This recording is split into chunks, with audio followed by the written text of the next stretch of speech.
Voici un décryptage détaillé des termes de fret Incoterms, EXW, FCA, CPT et CIP. Ces termes sont définis par la Chambre de commerce internationale, CCI, et sont utilisés dans le commerce international pour clarifier les responsabilités des acheteurs et des vendeurs en matière de transport, de risques et de coûts. EXW, ou Ex-Works, signifie que le vendeur met la marchandise à disposition de l'acheteur dans ses locaux, que ce soit une usine, un entrepôt ou un autre lieu convenu. Le vendeur n'est pas tenu de charger la marchandise sur le véhicule de collecte, ni de la dédouaner pour l'exportation. La responsabilité du vendeur est de s'assurer que les marchandises sont correctement emballées et prêtes à être enlevées à l'endroit désigné. Après cela, toutes les responsabilités, y compris le coût, le risque et le transport, incombent à l'acheteur. Quant à l'acheteur, il prend en charge tous les frais liés au transport, comme le chargement, le fret international et le dédouanement à l'importation. L'acheteur supporte également tous les risques à partir du moment où les marchandises sont disponibles sur le site du vendeur. EXW est souvent utilisé pour les transactions nationales ou lorsque l'acheteur a une meilleure maîtrise des formalités douanières et du transport international. Cependant, ce terme peut poser des problèmes si l'acheteur ne maîtrise pas les formalités douanières à l'exportation, car certaines législations imposent aux vendeurs de s'occuper de ces formalités même sous EXW. FCA, ou Free Carrier, signifie que le vendeur livre la marchandise à un transporteur désigné par l'acheteur à un lieu convenu. La responsabilité du vendeur prend fin lorsqu'il remet la marchandise au transporteur, après avoir effectué le dédouanement à l'exportation. Le vendeur est responsable du dédouanement à l'exportation et de la livraison de la marchandise au transporteur choisi par l'acheteur, à l'endroit convenu. L'acheteur, de son côté, prend en charge le transport principal, qui est souvent international, l'assurance si elle est facultative, le dédouanement à l'importation et tous les frais postérieurs à la remise au transporteur.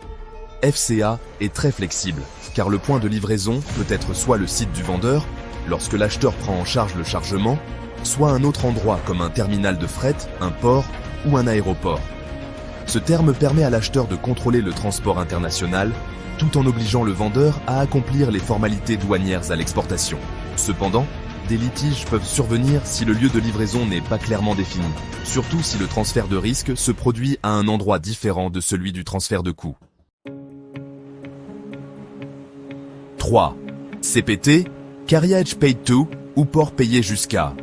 En CPT, le vendeur paie le transport de la marchandise jusqu'au lieu de destination convenu, mais le risque est transféré à l'acheteur dès la remise de la marchandise au premier transporteur. Responsabilité du vendeur. Le vendeur prend en charge le dédouanement à l'exportation et le paiement du transport jusqu'au lieu de destination convenu, mais il n'est pas responsable des dommages ou pertes une fois que la marchandise est remise au premier transporteur. Responsabilité de l'acheteur. L'acheteur supporte le risque à partir du moment où le premier transporteur prend en charge la marchandise. L'acheteur doit également assurer le dédouanement à l'importation et payer les droits de douane et taxes d'importation. Utilisation. CPT est couramment utilisé pour le transport multimodal car il permet au vendeur de gérer le transport jusqu'à un lieu défini tout en transférant rapidement le risque à l'acheteur. Avantage. Le vendeur contrôle le contrat de transport, ce qui lui permet de négocier des tarifs avantageux tout en se déchargeant rapidement du risque. Inconvénient. L'acheteur supporte le risque pendant le transport principal sans nécessairement avoir de visibilité sur le choix du transporteur ou des modalités de transport. 4. CIP, Carriage and Insurance Paid To, ou port payé, assurance comprise, jusqu'à.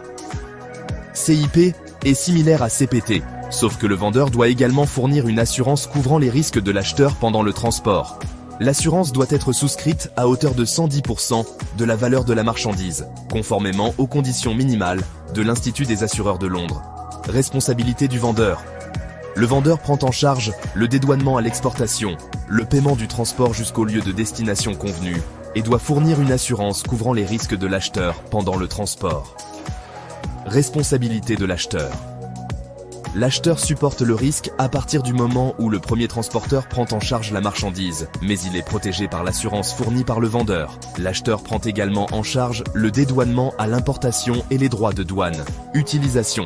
CIP est adapté aux envois internationaux nécessitant une couverture d'assurance, notamment pour les expéditions multimodales où le vendeur veut offrir une protection à l'acheteur tout en contrôlant le transport.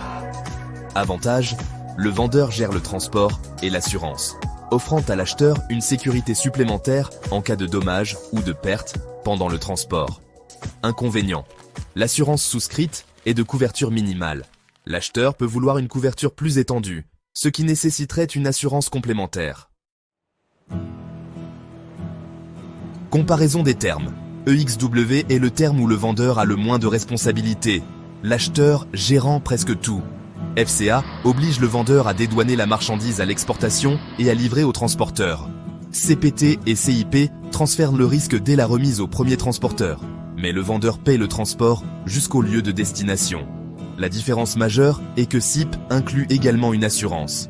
Choisir le bon Incoterm. Choisissez EXW si l'acheteur souhaite contrôler l'ensemble de la chaîne logistique. Optez pour FCA si l'acheteur veut gérer le transport principal tout en laissant le dédouanement à l'exportation au vendeur. CPT convient si le vendeur souhaite organiser le transport mais ne veut pas gérer les risques après remise au transporteur. CIP est recommandé si le vendeur veut fournir une assurance pour protéger l'acheteur pendant le transport. Ces explications détaillées devraient vous aider à mieux comprendre ces termes Incoterms et à choisir celui qui convient le mieux à vos transactions internationales. Si vous avez besoin de plus de détails sur un terme spécifique ou d'exemples pratiques, n'hésitez pas à demander.